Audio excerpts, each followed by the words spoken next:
Olá pessoal, tudo bem? Hoje o experimento vai ser sobre eletromagnetismo. A gente vai investigar o campo magnético gerado por um ímã permanente. Tudo bem? Então, para isso, vamos precisar de alguns materiais, como por exemplo, antes de mais nada, o ímã. Eu tomei aqui 3 pequenos ímãs de neodímio. Eles são pequenos e um pouquinho fortes, tá? Você pode separá-los aqui, certo? E aí brincar um pouco como eles querem se aproximar, tentar colocá-los para se repelir, certo? Então é uma coisa que eu, pelo menos quando era criança, adorava brincar com ímãs. Eu tinha uns maiores lá e me entretinha muito com eles. Tudo bem? E você pode colocar com uma bússola, por exemplo, isso aqui fica bem legal. E você pode mostrar como aqui a bússola influencia na medida determinação do norte, para onde ela aponta, né? Então, o campo magnético aí perturba essa bússola. Vamos colocar o norte para cá, tá aqui, certo? Então você pode aí brincar como essa bússola aí fica variando e perdida, né? Porque está recebendo aí a interferência do campo magnético gerado pelo ímã. Primeira coisa legal que você pode investigar aqui é, mantendo esse ímã fixo, você vê como ele perturba a leitura da bússola, né? Então se eu tirar, ela entra aqui no norte, fica mais ou menos para cá, mas eu coloco ele aqui, ele faz uma pequena mudança, certo? Então, se eu colocar aqui esse ímã para cá, então a bússola se alinha com o campo magnético resultante aqui dentro. A composição aí do ímã mais o campo da Terra. Se estiver suficientemente próximo do ímã, então a gente pode afirmar que o campo do ímã é mais importante. Certo? Então, observa aqui que as linhas estão saindo para cá. Se eu colocar um pouco mais para essa direção, você vê que tem uma projeção para cá e aqui para trás, para cá. Então, as linhas elas saem nessa direção e vão abrindo aqui, tá? E voltam para cá. Então, essas linhas aqui, observa. E agora, olha, chegando perto, as linhas chegam. Então, elas saem pelo polo norte e entram pelo polo sul. E você pode investigar, certo, gente? Todo o perfil aí, colocando, por exemplo, uma folha em branco aqui, vai fazendo esse perfil aí do campo magnético gerado por um dipolo. E aí você vê que, inclusive, você consegue até brincar e mover o ímã à distância, né?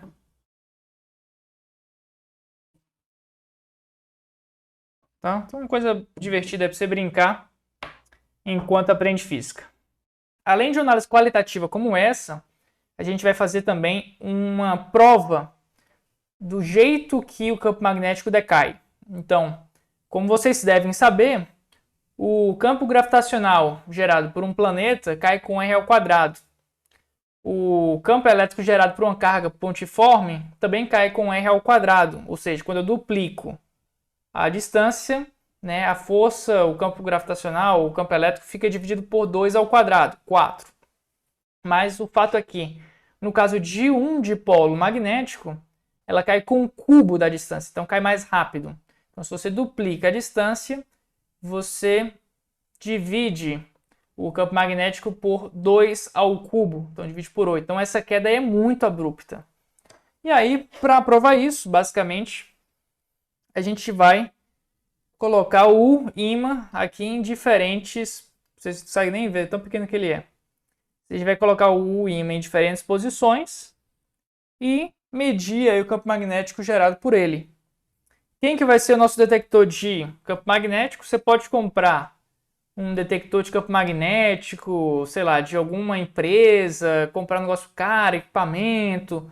Mas o fato é que um celular, um smartphone comum, certo? Ele tem, muitas vezes, dentro dele uma bússola, um magnetômetro que pode ser usado em experimentos. Então, tem um aplicativo aqui que me dá um valor de campo magnético local e ele zera. Então, eu meço o campo magnético terrestre, zero, calibro e então consigo medir exclusivamente o campo magnético do ímã. E aí você consegue variar a distância e anotar os dados e fazer a análise. Tudo bem? Então isso aí vai ser o que vai acontecer daqui adiante. Então vamos, antes agora, sem mais delongas, apresentar o fenômeno. Tudo bem? E no final, como sempre, a gente faz análise dos dados e o nosso modelo, né, teórico comparado com o experimento. Então, me acompanha, vamos lá. Certo.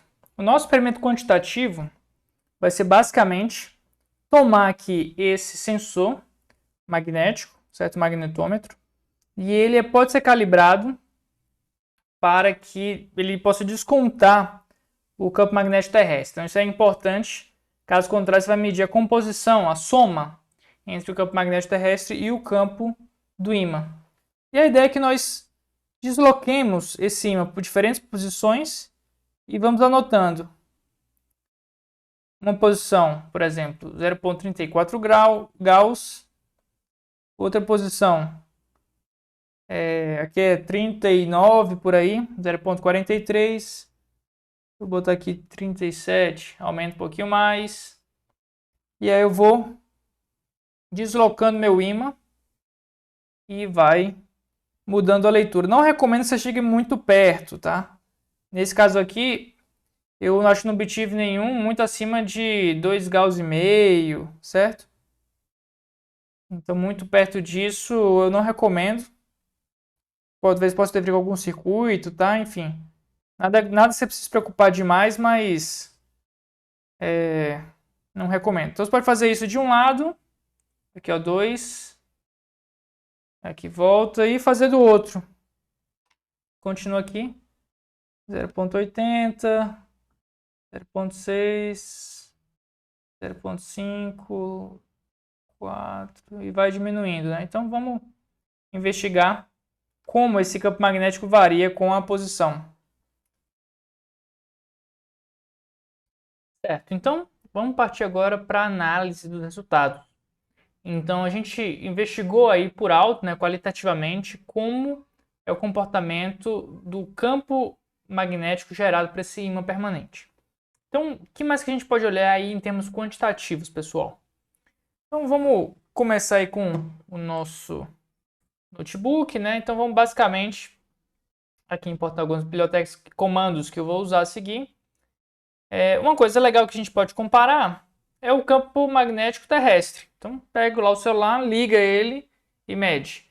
Esse campo aí, você tem que fazer essa medida longe de TV, computador e tal, que isso muda um pouco a leitura, certo? Mas sozinho eu medi aqui, né, 0,19 Gauss, o que é algo parecido, né, com outros resultados que você pode encontrar no Google, por exemplo. Então, eu encontrei, por exemplo, esse 0,18 Gauss, que é reportado aqui nesse trabalho aqui de iniciação científica, aqui feito no ITA, né? Então, medida aí do campo magnético terrestre, medido aqui em São José dos Campos.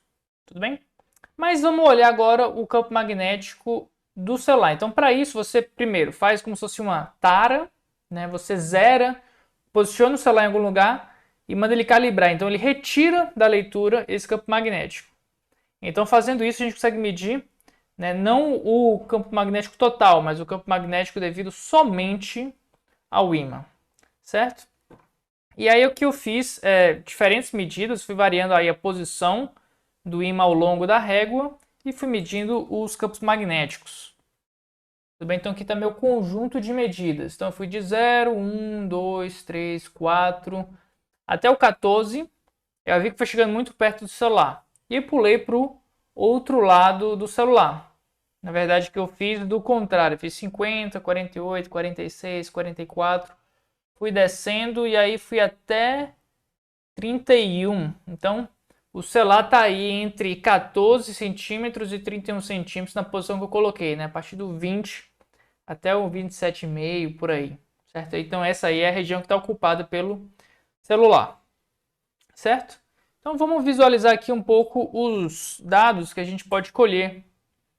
Tudo bem? Então, aqui está a posição em centímetros do ímã. Tudo bem? Essa região vermelha aqui é a região em que eu coloquei meu celular, então dá para colocar o celular no mesmo lugar do ímã, certo? Então é diferente, eu consigo encostar na esquerda e na direita. Eu observo aqui que essas curvas, você vê que o campo magnético da esquerda consegue chegar muito mais acima do que o lado direito. Por quê? Porque a gente não sabe também onde está exatamente o sensor de campo magnético do celular. Então isso é uma variável para a gente. Então é provável, olhando por esse gráfico aqui, que ele esteja mais localizado à esquerda do que à direita do celular. Tudo bem? Então vamos verificar se isso aí de fato concorda com as observações que a gente faz. Tudo bem?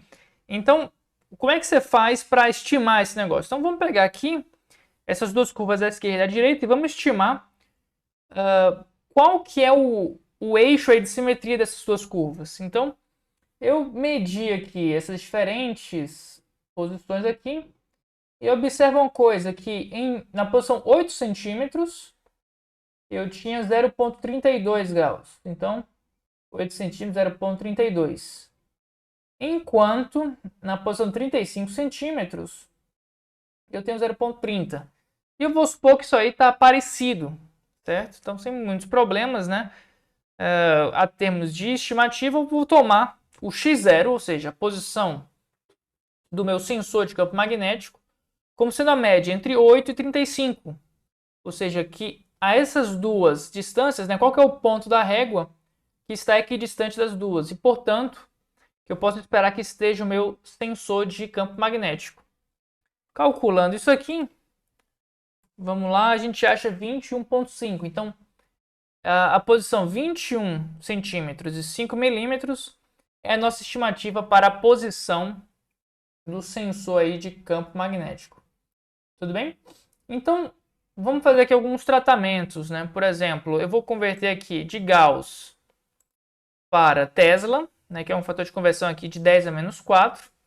E 2, vou converter aqui a distância do ponto do ímã até a minha estimativa aí, x0, do sensor de campo magnético.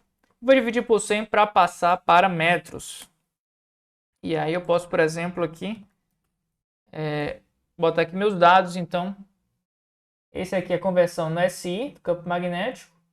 E essa aqui é a distância, né, que eu estou estimando entre esse ponto X do ímã e o meu sensor. Então, para que isso? Para que eu use, né, essa distância entre o sensor e o ímã como a minha variável de distância que eu vou investigar o campo magnético. Tudo bem? Então, aqui a gente vai fazer agora o gráfico, né, do campo magnético versus a distância. Olha, ficou bacana, né? Então, basicamente, qual que é a ideia disso? Eu colocar essas duas curvas de um lado só, porque elas são a mesma informação, só estou à esquerda e à direita. Então, se eu adotar que meu campo é simétrico, né, eu consigo aqui um conjunto de pontos aí interessante, né? Observe que aqui tem duas medidas, então o nosso campo médio, né, deve de alguma forma compensar todas essas medidas aí, e elas vão aí decaindo até quase zero à medida que eu tenho o meu ímã muito distante do meu sensor. Tudo bem? Então isso aí são as nossas primeiras ideias, né, de como a gente vai tratar, coletar as medidas, converter unidades e fazer esse tratamento preliminar. 2. Agora, fundamentos teóricos. Então, como é o gráfico de um dipolo? Então, a gente sabe, por exemplo, que o gráfico de um monopolo, de uma carga elétrica, cai com R ao quadrado. Mas o campo de um dipolo, tanto um dipolo elétrico quanto um dipolo magnético, ele cai mais rápido. É como se eu tivesse, por exemplo, em cargas elétricas, uma carga positiva e negativa próxima que se cancelam no longo prazo. Mas sobra um termo de dipolo e que cai não com R ao quadrado, mas com R ao cubo. Então, é uma queda mais rápida, certo? Então, basicamente, o jeito de escrever isso, que não depende do sistema de referência, é essa expressão. E depende, né, também não só da distância R, mas também da direção e da orientação do dipolo elétrico ou magnético. As coisas são muito análogas, certo? A expressão é bem parecida, tanto para o campo elétrico de um dipolo elétrico, quanto o campo magnético de um dipolo magnético. A expressão é essa: se eu tomar o R paralelo ao M, tá? Isso aqui fica 3M na direção R, que é paralela a M, né? Menos M. Então, 3M menos M, sobram 2, e esse 2 cancela com esse 4. Então, o que isso quer dizer? Que se o meu dipolo magnético estiver nessa direção, e eu tiver aqui uma distância R, então eu vou ter essa distância aqui que cai com esse ΔX ao cubo. E um resultado legal, interessante, é que se você estiver não na mesma direção, né, mas perpendicular, e tomar uma distância aqui ΔX, certo? Na verdade, se você tiver esse cara perpendicular, esse produto interno é zero e sobra simplesmente m. Então fica m sobre 4. Tá? Então você fica aqui com, no eixo perpendicular à direção do dipolo magnético, o campo magnético à mesma distância é metade do que você teria se estivesse orientado ao longo do eixo. O que isso quer dizer na prática? Por exemplo, isso quer dizer que o campo magnético terrestre no Polo Norte e no Polo Sul, certo? Uma distância de raio da Terra, aproximadamente, é o dobro, né, do que o campo magnético no Equador. Isso aí é um fato que, de fato, né, o campo magnético nos polos é mais intenso por um fator de quase 2 do que o campo magnético na região equatorial. Tudo bem? Então, uma coisa legal, né? E a gente vai tentar provar essa dependência aqui da queda com o ΔX, com a distância R, como a gente chamou antes, ao cubo.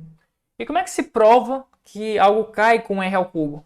Com logaritmos, gente. Então, isso é uma aplicação legal de logaritmos. Eu vou tirar o logaritmo dos dois lados. E eu vou tomar aqui, no nosso caso, eu estou nesse aqui, em que o meu ímã ele percorre a reta, né, e está orientado em direção ao sensor. E se eu faço isso, basicamente vou tirar ln do B, ln de algumas constantes aqui, μ0m sobre 2π, e aqui a ln desse cara está dividindo, subtrai o ln, o expoente cai como um coeficiente, então basicamente, se a gente plotar o logaritmo do campo magnético com o logaritmo da distância, a gente consegue, ter um comportamento linear, e 2, com o coeficiente angular, nós conseguimos extrair a potência de decaimento. Se cai com r ao quadrado, r ao cubo ou algo parecido com isso. Então, vamos aqui tirar a coluna log de B vai ser o logaritmo, né, da coluna B, e o log de R é o logaritmo da distância R. Aqui está escrito log, mas o que é implementado mesmo nas contas é o logaritmo natural. Então aqui, x, campo magnético no SI, distância e logaritmos aí do B em Tesla e do R em metros, tudo no SI. Tudo bem, gente? Então, esse log de B e o log de R, né, vai ser o que a gente vai investigar daqui para frente. Então, vamos partir para a análise dos resultados. E aí, se a gente plotar o logaritmo por logaritmo, observa como ficou linear, né? Observa como era antes, uma curva aí claramente, né, não linear, e quando você coloca os logaritmos, dá um comportamento bem linear, né? Então, aqui a gente vai fazer um ajuste polinomial de grau 1, que relacione o meu novo x, que é o log de R, com o meu novo y, que é o log de B. E vou definir aí uma função reta. Beleza? O que a gente já pode tirar disso aqui? Olha só quanto deu o coeficiente angular. Menos 3,01, né? 0,502. Né? Então, com menos de 1% de erro relativo, a gente sabe que esse expoente é 3. Então, a gente mostra aí claramente que o campo magnético decai com o cubo da distância, né, desse dipolo magnético. Tá? Então, vamos visualizar o ajuste linear contra o experimento e observa como tem um ajuste bem bacana, né, gente? Então, aqui os pontos experimentais aí definidos todos ao redor dessa reta média, um resultado muito bacana, certo? E aí a gente pode também calcular não só esse decaimento com R ao cubo, né, do coeficiente angular, mas com o coeficiente linear a gente consegue, por exemplo, comparando o coeficiente linear com esse logaritmo, você consegue calcular aí o valor desse momento de dipolo magnético. Basicamente, implementar essa conta. O μ0 é 4π 10 a menos 7. E eu vou tomar isso aqui, o E elevado a B, vezes 2π dividido por μ0. E a gente tem aqui o momento de dipolo magnético aqui em SI, certo? Ampere vezes metro quadrado. Então, muito legal, certo? E isso foi um tipo de ajuste que você pode fazer aí na sua casa, né? Calculando os logaritmos na calculadora, jogando um papel milimetrado, joga os pontos, faz uma reta e aí verifica isso com os seus cálculos aí, com os seus gráficos e tal. Um outro tipo de ajuste que você pode fazer aí, que eu chamei de força bruta, é algo que já que eu estou no computador, eu posso fazer um pedido de busca, né? Então, se eu tivesse aqui uma curva teórica, gente, que é simplesmente um b versus um x menos x0 ao cubo, certo? E se eu te der o x, a constante, e o x0, eu tenho um b, certo? E aqui o que eu vou fazer? Olha, eu estou pedindo para que o computador, dada essa função e esses dados, ele procure os melhores parâmetros, certo? De constante e do x0 que ajustem esses dados, né? A relação entre distâncias e b's. Então, basicamente é isso. Eu não fiz nada aí de raciocínio, linearização, nada disso.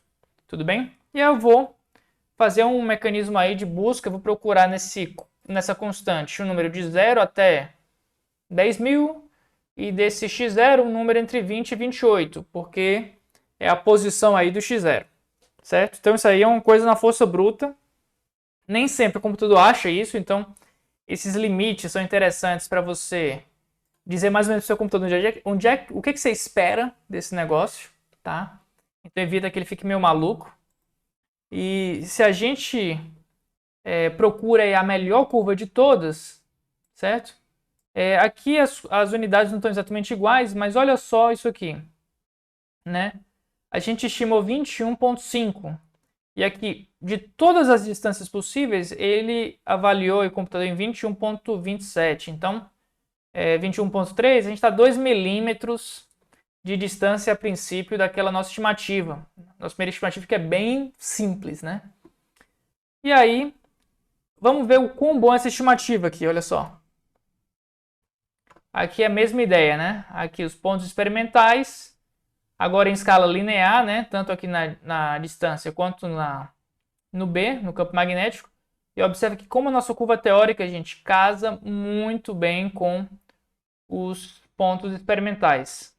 Aqui aparece a região do celular e como vocês observem que a gente já inferiu antes, o sensor de campo magnético está bem do lado esquerdo do celular. Mais ou menos a gente já começa com 20, está mais ou menos aí 1,3 centímetros de distância do limiar do celular. Tá bom? Então, gente, isso aqui foi o nosso experimento de hoje de magnetismo, medida de campo magnético, medindo o campo magnético de um ímã permanente. Espero que vocês tenham gostado. Se estiver gostando dos vídeos, curte o vídeo, se inscreve no canal, ativa o sininho, né, e compartilha com os amigos. Tá bom? Muito obrigado pela sua atenção e eu vou ficando por aqui. Até mais!